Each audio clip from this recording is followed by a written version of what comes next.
Hello friends, ഇന്ന് നമ്മൾ ഉണ്ടാക്കാൻ പോകുന്നത് ബറോട്ടയാണ്. ഇപ്പോൾ ഇത് ചോറാണ് നന്നായിട്ട് അടിച്ചെടുത്തിട്ടുള്ളത്. ഇപ്പോൾ 1 കപ്പ് ചോറെടുത്ത് കുറച്ച് വെള്ളം ഉപ്പും കൂടെ ഒഴിച്ച് നന്നായിട്ട് അരച്ചെടുക്കുക.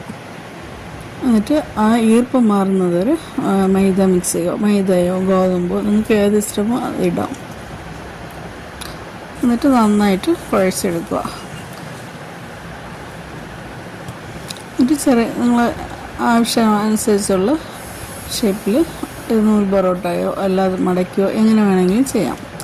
ഇതിനിപ്പോൾ പ്രത്യേകിച്ച് മാവ് വരവി റെസ്റ്റ് ചെയ്യാനൊന്നും വെക്കേണ്ട. ഒരു ചപ്പാത്തി ഉണ്ടാക്കുന്ന അതേ സമയത്തിൽ തന്നെ നമ്മൾ പെട്ടെന്ന് പൊറോട്ട ഉണ്ടാക്കാം.